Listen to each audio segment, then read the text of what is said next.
game data, right? Okay, we'll click on it. So there's the data set, but it's not in the group? No. Okay. All right, hold on. Oh.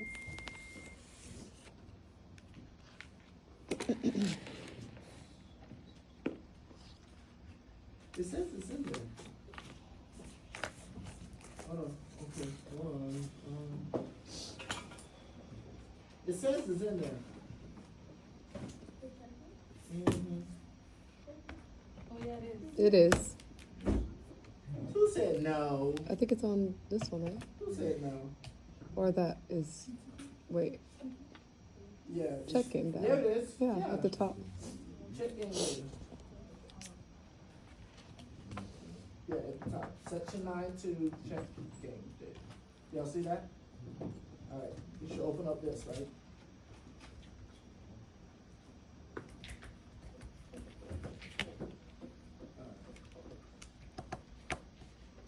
Alright, can you see that? Alright. So, I'm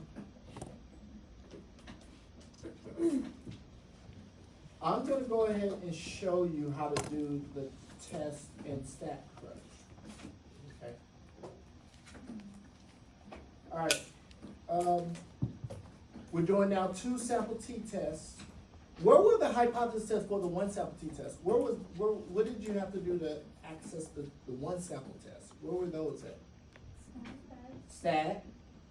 Right, and depending on if you did Z, T, or proportion, yes, you have to choose one of these. This time we're doing what? T-stats, right? And this time, instead of 1 sample, we're gonna choose what? 2 sample. And we have the data set, so choose with data. Okay? So stat, T-stats, 2 sample, with data. All right, so the first, we can't say the first because, okay. All right, here's the concern though. All of the data for both groups are in this column, right? And the data's not separated.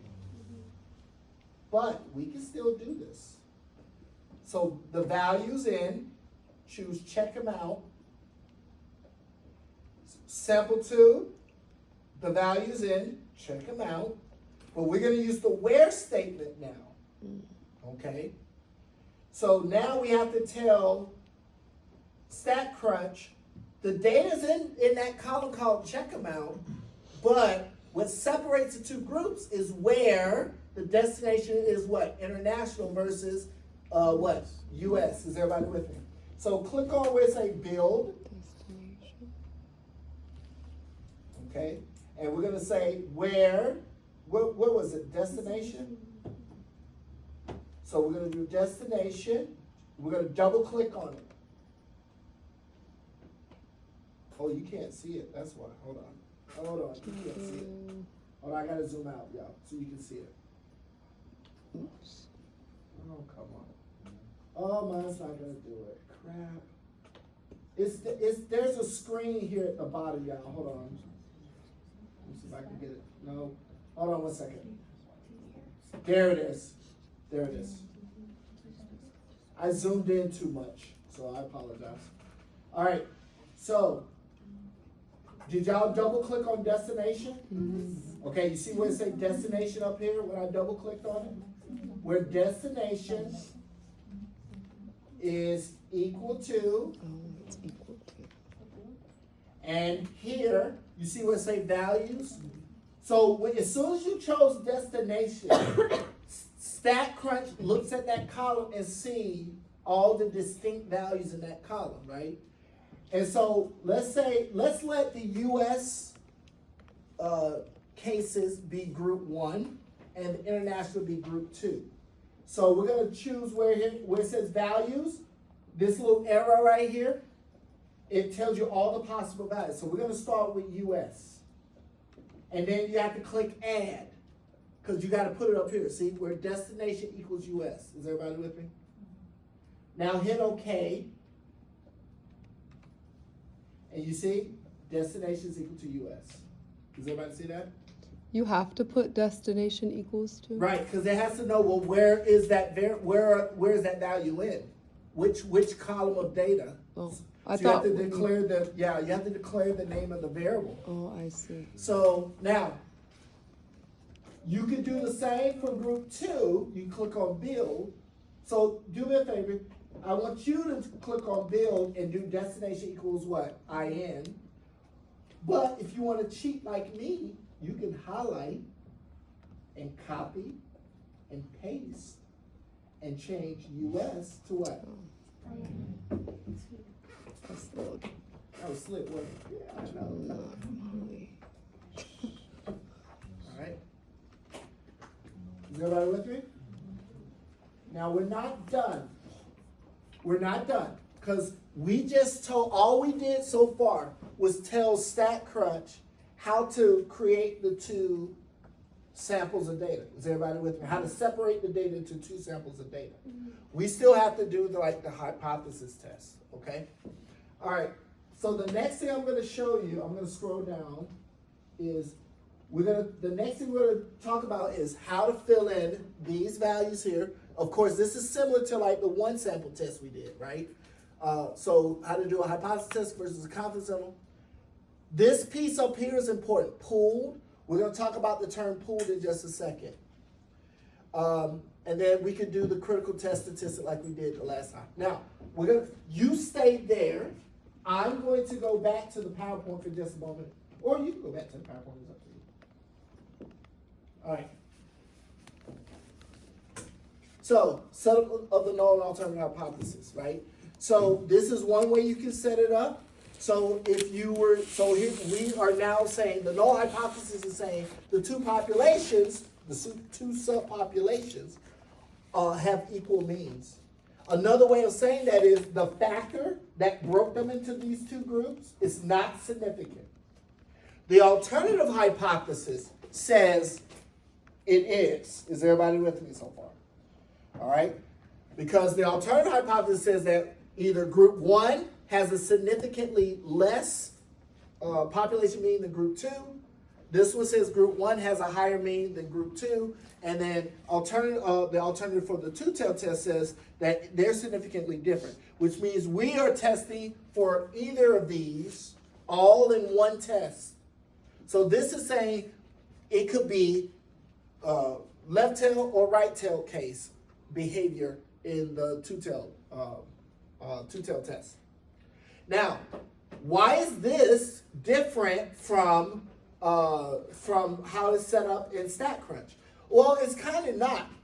If you set this equal to 0, if you subtract mu2 to the side, you'll get mu1 minus mu2 is equal to 0. Is everybody with me? Now you see how it matches up with StatCrunch. And then this will be mu1 minus mu2 is what? Less than 0, right? And then similarly, this will be mu1 minus mu2 is greater than 0. Mu1 minus mu2 is not equal to 0. All right?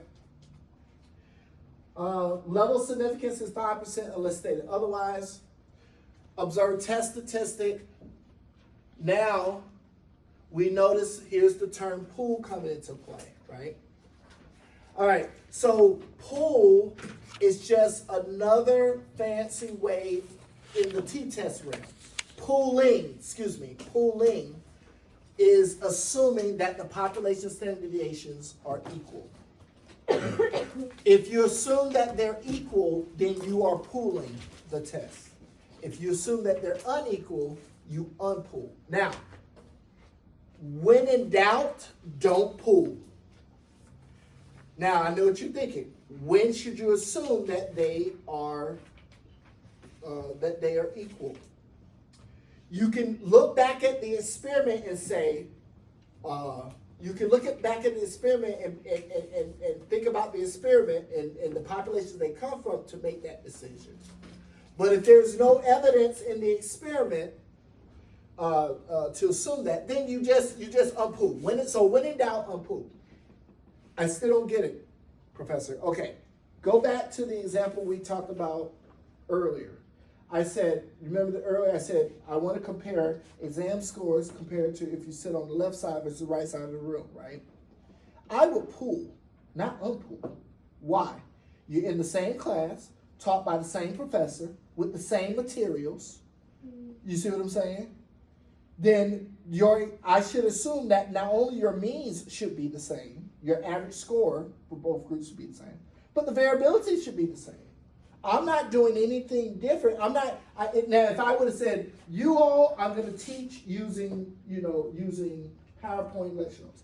You all, however, I'm going to ask you to watch videos, you see what I'm saying? And you can only come to half of the lecture. Now, I can see unpooling. Is everybody with me so far? But if all of you are being taught by the same professor, in the same room, same material, same lecture notes, same test, I didn't give you like a different test compared to the people on the right-hand side, you should pool. Okay? So that will be, and from that, what I did was I'm using the scenario to make my decision if I should pool or not pool. Is everybody with me? You can, if you're in doubt to pool or unpool, what you can also do is write this down. You can do, I'll put it right here.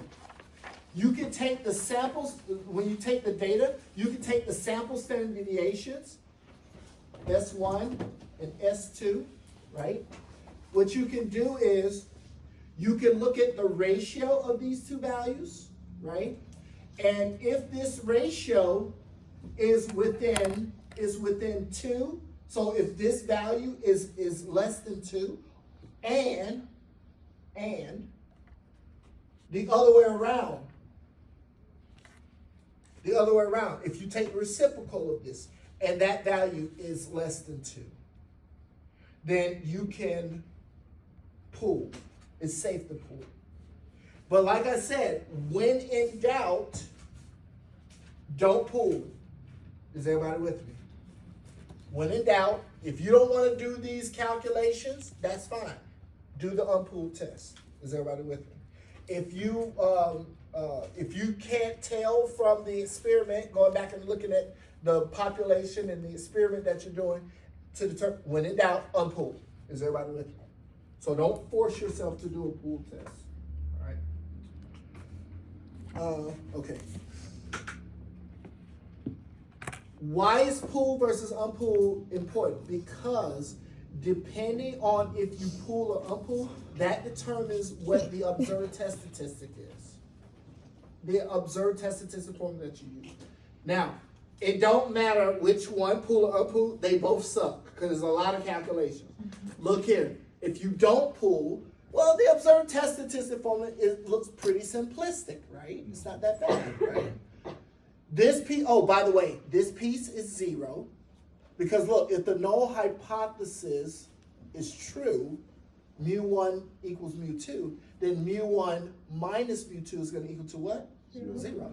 So if that's the case, this piece here is 0. Is everybody with me?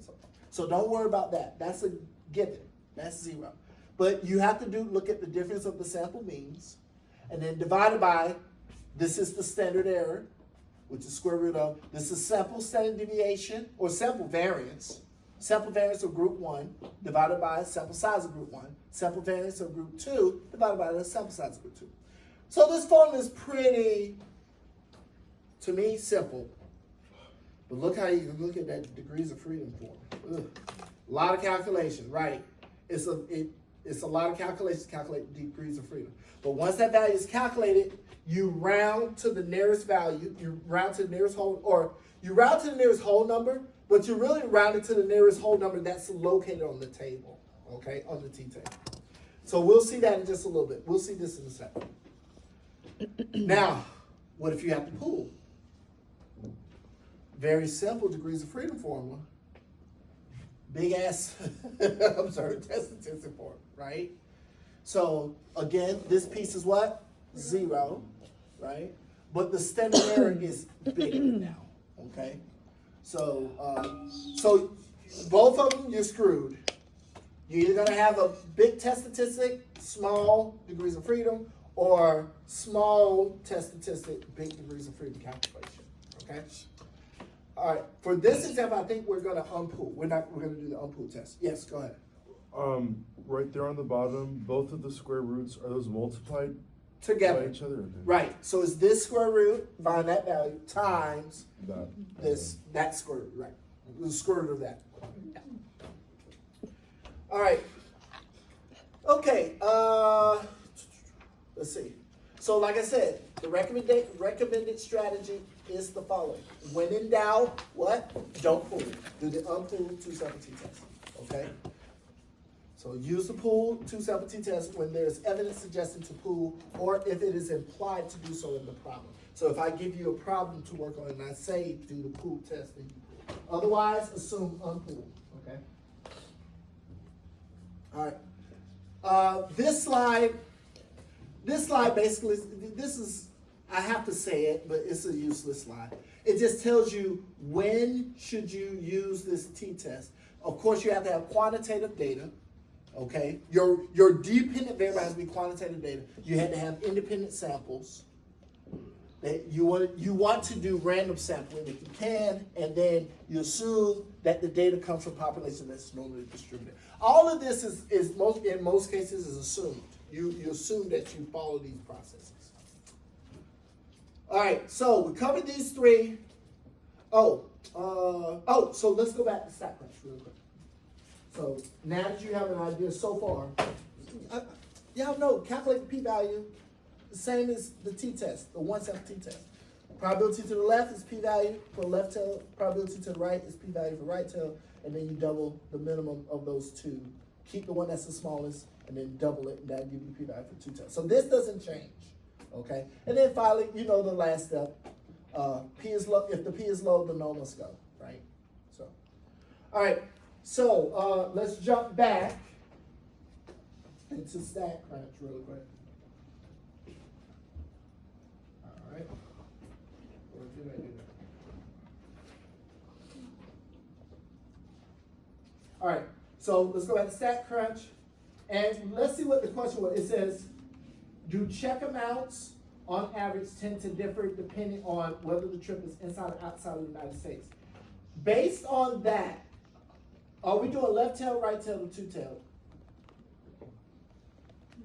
Two-tailed is the correct answer. Do you see anything about do you see any terms like higher, lower, greater than, less? Two-tailed, two-tailed. If you don't see context clues suggesting that you're trying to test that one group is better or greater or higher than the other, you assume two-tailed, okay? So this is a two-tailed test, very good.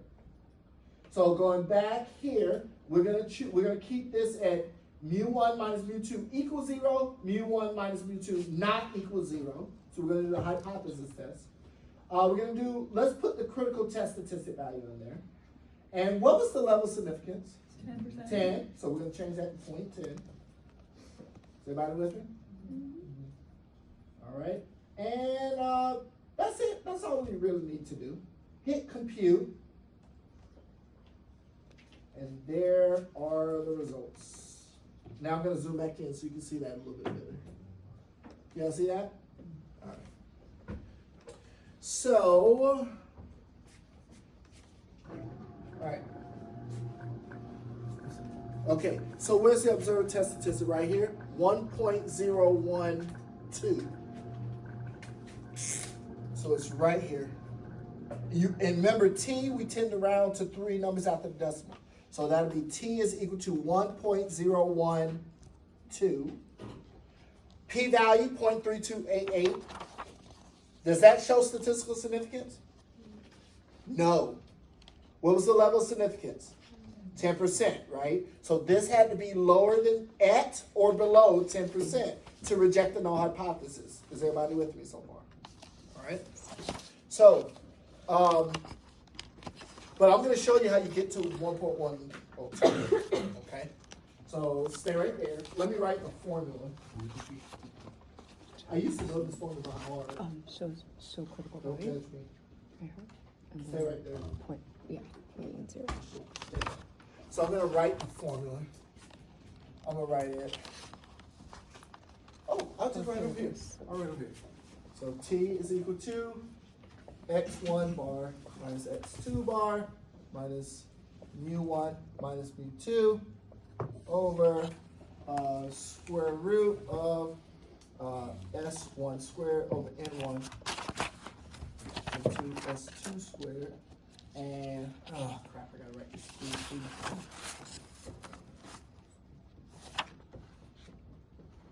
Plus s2 squared over n2 squared over all over s1 squared over n1 1 squared n1 minus 1 plus s2 squared over n2 1 squared over n2 minus 1. All right.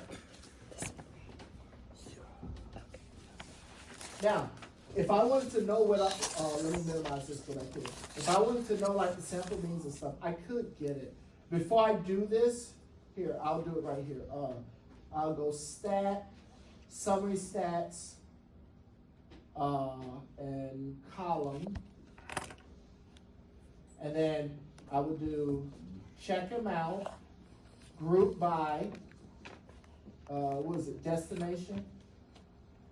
And then what did I need? I needed the sample mean, sample size, sample mean, sample standard deviation. Do y'all see what I'm doing? I'm doing the descriptive statistics. And then hit compute. So these are the values. These are the values that are used to help calculate the observed test statistic. So, hold on, let me switch the order. Because then we do US's first, right? So I can switch the order. You see these little arrows? Click there. And you should, there we go. And it'll change, it'll just flip the order. So, look at that formula over there. What is the notation? What is 18 compared to that formula over there? This is what? The sample size for US. So what variable notation is that over there? This is what? N what? N1, that's right. N sub 1. This is what? N sub 2. This is what? Mean. So what? Mean. Say it again. X sub 1. X Bar. bar 1. That's right. Sample mean for group 1. This is what? X bar 2. Is everybody with me? Standard deviation. This is what? This is sample now. This is sample data. So this is what? What variable? S1, S1. Good. This is what? S2. S2. Is everybody with me? All right. So we see evidence here. We see evidence, before we did this hypothesis test, we see evidence of possible statistically significant difference because these two means are not the same value. That's right. If these two sample means were the same value, we would have no purpose of doing a hypothesis test at all. Is everybody with me? But because they're different, we see evidence. But the question is, do we see statistically significant evidence? According to this, the answer is no. Even though we saw the evidence, but it's not statistically significant. So what this says is that, so let's interpret this.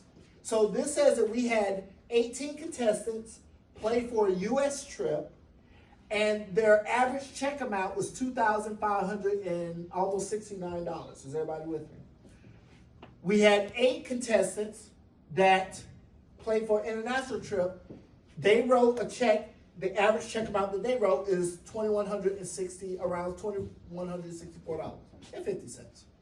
And this is give or take $966 or $929. Maybe you can round up. $966, $930, give or take. All right. Is this experiment balanced? Yes or no? No. Why? Sample size are different. Right. Different sample size. That's right. Sample size. So this is not a balanced study. And that's okay. Again, these are not required to be the same sample size.